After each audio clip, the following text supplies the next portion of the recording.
अस्सलामुअलैकुम। नाज़रीन, मैं मोहम्मद असलम हुसैन सियासत की खबरों में आप सबका इस्तकबाल करता हूँ। आज 29 अप्रैल 2024 है। इस्लामिक तारीख के हिसाब से आज 19 शव्वाल 1445 हिजरी है। पेश है आज की कुछ अहम खबरें। दिल्ली पुलिस ने आज पीर को कहा है कि इसके स्पेशल सेल के मुख्तलिफ सोशल मीडिया प्लेटफॉर्म्स पर रिजर्वेशन के मसाइल से मुतालिक मरकजी वज़ीर दाखिला अमित शाह की तकरीर की एक फेक वीडियो की गर्दिश के सिलसिले में FIR दर्ज की है। ज़राए का कहना है कि गिरफ्तारियों का भी इम्कान है। वज़ारत दाखिला ने शिकायत में लिखा था कि यह पता चला है कि फेसबुक और ट्विटर के सारिफिन की तरफ से कुछ फेक वीडियोस गर्दिश कराया जा रहा है। वज़ारत दाखिला ने मजीद कहा कि ऐसा लगता है कि यह वीडियो कम्युनिटीज़ के दरमियान इंतशार पैदा करने के लिए गुमराहकुन मालूमात फैला रही है, जिससे अवामी सुकून और अमन आमा के मसाइल मुतासिर होने का इम्कान है। इस खबरनामे को MS एजुकेशन की जानिब से स्पॉन्सर किया जा रहा है। MS Education Academy, where success is a tradition. Our junior college students shine as state toppers in intermediate exams, scoring above 990 marks. Enroll now for a brilliant academic journey. Please click the link given in description for more details. Enforcement directorate यानी ED ने हाल ही में scam से मुतालिक कई एक मामलों में अपनी कार्रवाई को तेज कर दी है, जिसकी वजह से सियासी पार्टियों के हामियों की तरफ से ED टीम पर हमले भी हो रहे हैं। अब ED की बढ़ती हुई सरगर्मियों और खतरे के पेश नज़र CISF को बाकायदा टीम के साथ तैनात किया जाएगा। वज़ारत दाखिला से वाबस्ता ज़राए ने बताया कि ED की बढ़ती हुई सरगर्मियों और टीम को दरपेश खतरे के पेश नज़र CISF को मुल्क भर में ED के दफातर पर मुस्तकिल बुनियादों पर तैनात किया जाएगा। बताया जा रहा है कि गुज़श्ता कुछ दिनों में ED ऑफिस और इसके अफसरान को बढ़ते हुए खतरे के पेश नज़र और IB की धमकी की रिपोर्ट की बुनियाद पर वज़ारत दाखिला ने यह फैसला लिया है। पहली पोस्टिंग इन ED दफातर में की जाएगी। मालूमात के मुताबिक इब्तदाई तौर पर CISF के दस्ते कोलकाता, रांची, रायपुर, मुंबई, जालंधर, जयपुर, कोची के अलावा दीगर मुकामात पर वाक़ ED दफातर में तैनात किए जाएंगे। रियासत कर्नाटक के चामराजनगर से बीजेपी के रुकने पार्लियामेंट V श्रीनिवास प्रसाद का इतवार की देर रात बेंगलुरु के एक निजी अस्पताल में 76 साल की उम्र में इंतकाल हो गया। वो गुज़िश्ता 4 दिनों से ICU में थे। श्रीनिवास मुतअद्दिद बीमारियों में मुब्तला थे और इन्हें 22 अप्रैल को बेंगलुरु के मणिपाल अस्पताल में दाखिल कराया गया था। इनकी मौत कसीर आज़ा की खराबी के बायस हुई। इनके जज्द खाकी को आज आखिरी दर्शन के लिए मैसूर में इनके जयलक्ष्मीपुरम रिहायशगाह पर रखा गया है। V श्रीनिवास चामराजनगर से 7 बार रुकने पार्लियामेंट और नंजनगुड से 2 बार रुकने असेंबली रह चुके हैं। उन्होंने हाल ही में इंतखाबी सियासत से रिटायरमेंट का ऐलान किया था।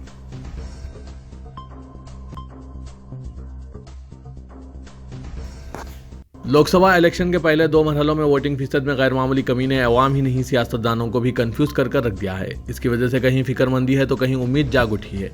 एक तबका इसे अपोजिशन के लिए फ़ायदेमंद करार दे रहा है, मगर खुद अपोजिशन ऐसी किसी उम्मीद के इजहार से गुरेज कर रहा है, बल्कि राहुल गांधी समेत अपोजिशन के अहम लीडरों ने दूसरे मरहले की पोलिंग से कबल अवाम से बढ़ चढ़कर वोटिंग में हिस्सा लेने की अपील करके ये जाहिर कर दिया है कि कम पोलिंग फीसद किसी के लिए भी नुकसान का बायस बन सकता है। उत्तर प्रदेश, बिहार, छत्तीसगढ़, राजस्थान और मध्य प्रदेश जैसे हिंदी बेल्ट में इब्तदाई 2 मराहिल की पोलिंग में 2019 के मुकाबले में 7 से 8% कमी रिकॉर्ड की गई है, जबकि महाराष्ट्र में भी दूसरे मरहले की पोलिंग में गैर मामूली कमी ने सियासी पार्टियों को परेशानी में मुब्तला कर दिया है। महाराष्ट्र की 48 लोकसभा सीटों में से किसी भी सीट पर मुस्लिम उम्मीदवार को मौका न देने के मामले में कांग्रेस के कौमी सदर मल्लिकार्जुन खड़गे ने वजाहत की कि रियासत महाराष्ट्र में 3 पार्टियों कांग्रेस, NCP और शिवसेना के लीडरों ने मिलकर उम्मीदवारों का इंतखाब किया है। कांग्रेस की सीटों पर भी इसी तरह उम्मीदवार का इंतखाब हुआ है। उन्होंने मजीद कहा कि मुसलमानों को नज़रअंदाज नहीं किया गया है, बल्कि असेंबली इंतखाबात या दीगर मौक़ों पर मुस्लिम लीडरों को नुमाइंदगी दी जाएगी। मुस्लिम नुमाइंदगी को नज़रअंदाज करने पर आरिफ नसीम खान के नाराज़ होने से मुतालिक प्रेस कॉन्फ्रेंस के दौरान पूछे गए सवाल पर खड़गे ने कहा कि यह बात वाज़ेह रहे कि कांग्रेस पार्टी ने मुसलमानों को कभी नज़रअंदाज नहीं किया है और आगे भी ऐसा नहीं करेगा। इन्हें दीगर तरीक़ों से नुमाइंदगी दी जाएगी। वाज़ेह है कि महाराष्ट्र से एक भी मुस्लिम उम्मीदवार को टिकट न देने पर नाराज़ होकर आरिफ नसीम खान ने कांग्रेस आला कमान को ख़त लिखा था, जबकि महाराष्ट्र के दीगर मुस्लिम लीडरान ने भी आरिफ नसीम खान की हिमायत की।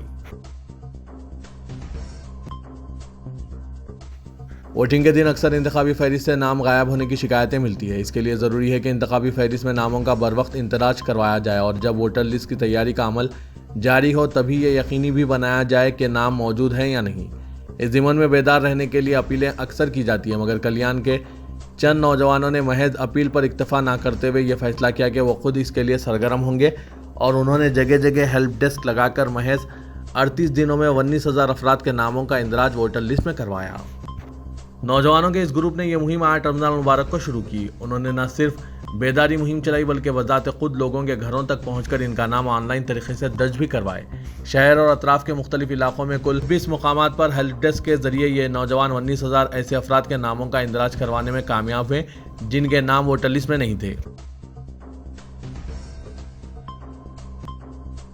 वज़ीर-ए-आज़म नरेंद्र मोदी के मुस्लिम मुखालिफ बयान पर एतराज़ करने की पादाश में पार्टी से निकाले गए बैकानर बीजेपी अक़लियती मोर्चे के साबिक़ सदर उस्मान गनी को राजस्थान में लोकसभा इलेक्शन मुकम्मिल होने के बाद पुलिस ने नुक्ज़े अमन की पादाश में गिरफ्तार कर लिया है। पुलिस ने इन्हें गिरफ्तार करने का जवाब पेश करते हुए कहा कि वो सुबह को एक मामले में प्रसाद पुलिस स्टेशन गए थे जहां इनकी अफसरों से कहासुनी हो गई थी। पुलिस का इल्ज़ाम है कि पुलिस ने मामले को संभालने की कोशिश की मगर उस्मान गनी ने इसे बढ़ा दिया, इसलिए इन्हें नुक्ज़े अमन की पादाश में गिरफ्तार किया गया।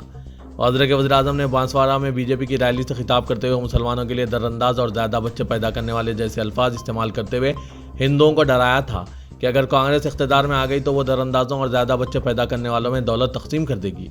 उस्मान गनी ने इस पर एतराज़ की जुर्रत की थी और कहा था कि बीजेपी सिर्फ नरेंद्र मोदी की पार्टी नहीं है बल्कि हम जैसे कारकुनों की भी है। उन्होंने मुतनवा भी किया था कि पार्लिमानी इलेक्शन में राजस्थान में पार्टी 25 में से 3 से 4 सीटें हार रही है। उन्होंने बतौर खास चोड़ो और बारमीन में कांटे की टक्कर का हवाला दिया था। उस्मान गनी ने वज़ीर-ए-आज़म के बयान पर इतराज़ करते हुए यह भी कहा था कि हम जैसे सैकड़ों मुसलमान बीजेपी से जुड़े हुए हैं। जब हम वोट मांगने जाते हैं तो मुसलमान हमसे सवाल करते हैं। नरेंद्र मोदी के बयानों से मसाइल पैदा हो जाते हैं। मैं सोच रहा हूं कि इन्हें ख़त लिखकर अपील करूं कि वो ऐसे बयान देने से गुरेज करें। इसके बाद इन्हें पार्टी की साख को नुकसान पहुंचाने की पादाश में 6 साल के लिए बीजेपी से निकाल दिया गया।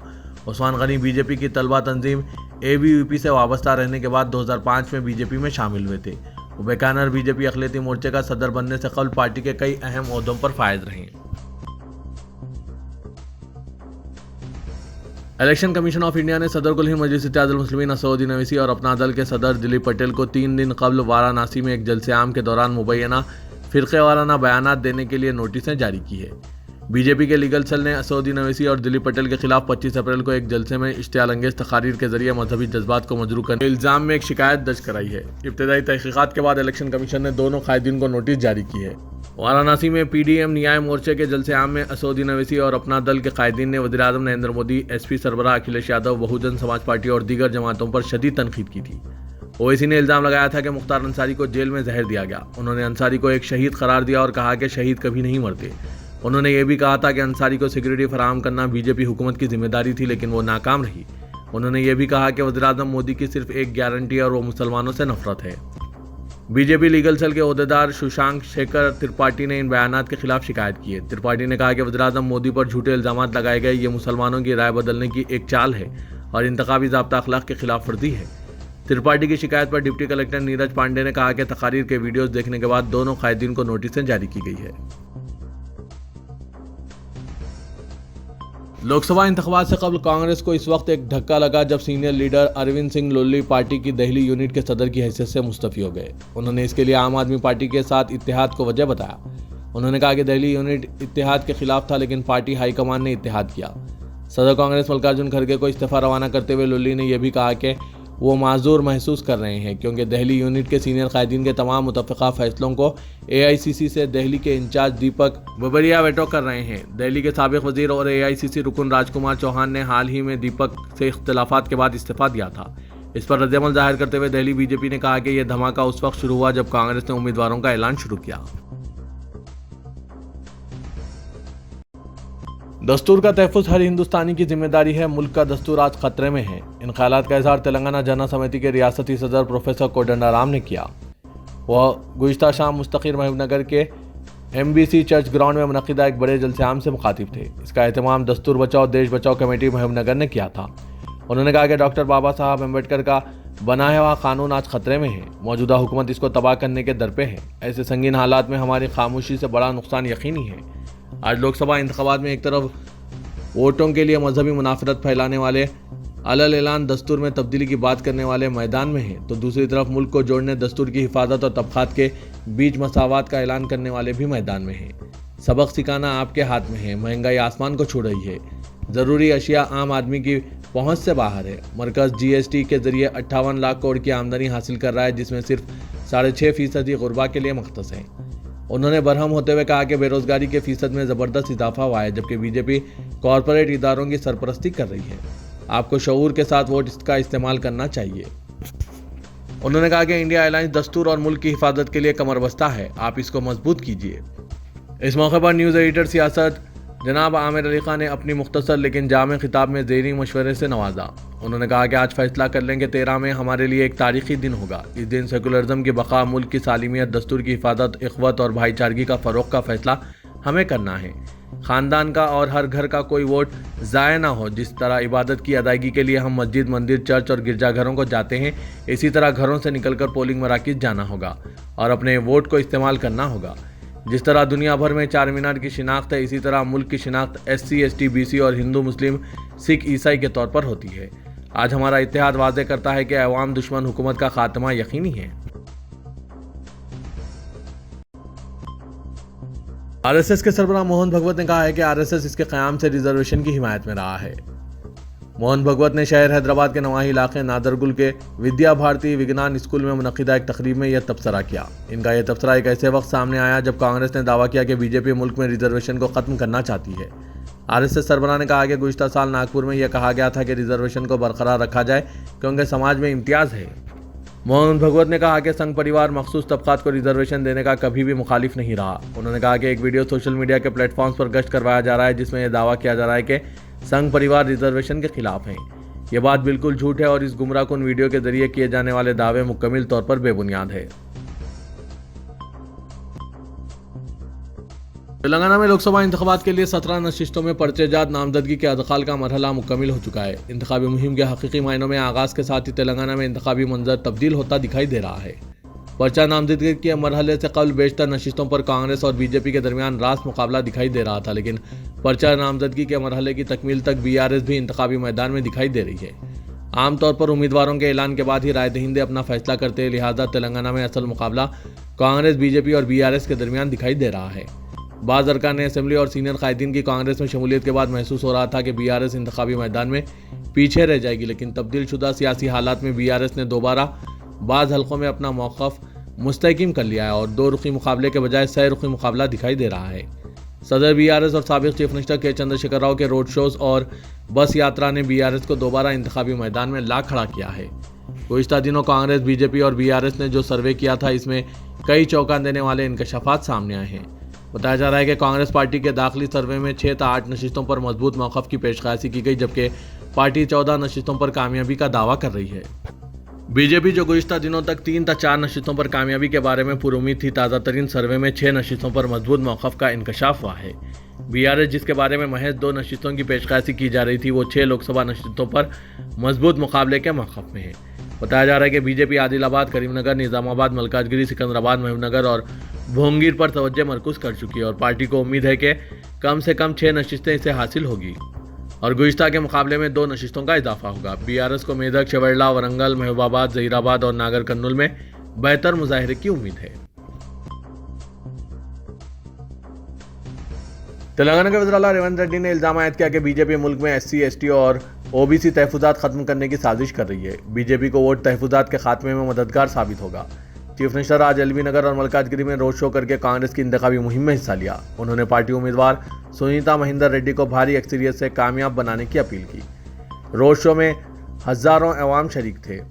साबिक़ वज़ीर महिंदर रेड्डी और रुकन असेंबली माल रेड्डी रंगा रेड्डी ने भी हिस्सा लिया। रेवंत रेड्डी ने बीजेपी और BRS को तनकीद का निशाना बनाया और कहा कि दोनों को अवाम से वोट मांगने का अखलाकी हक़ नहीं है। चीफ मिनिस्टर ने कहा कि मरकज़ ने 10 सालों में तेलंगाना से एक भी वादा पूरा नहीं किया, लिहाजा इटला राजेंदर अवाम से वोट मांगने के हक़ से महरूम हैं।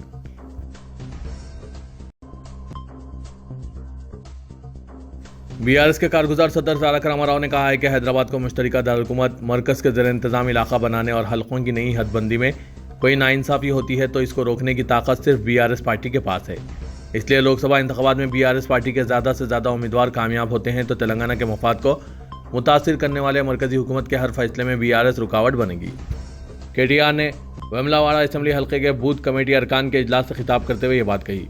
उन्होंने कहा कि बड़े भाई यानी नरेंद्र मोदी ने 2014 में और छोटे भाई यानी रेवंत रेड्डी ने 2024 में अवाम को धोखा दिया। उन्होंने इल्ज़ाम लगाया कि रोड सेस के नाम पर 30 लाख करोड़ रुपए मरकजी हुकूमत ने इकट्ठे किए, अंबानी और अडानी जैसे लोगों के कर्जे माफ कर दिए गए। तेलंगाना की तश्कील की तौहीन करने वाली पहली शख्सियत मोदी थे। नरेंद्र मोदी वो हैं जिन्होंने 10 सालों में अवाम को धोखा दिया।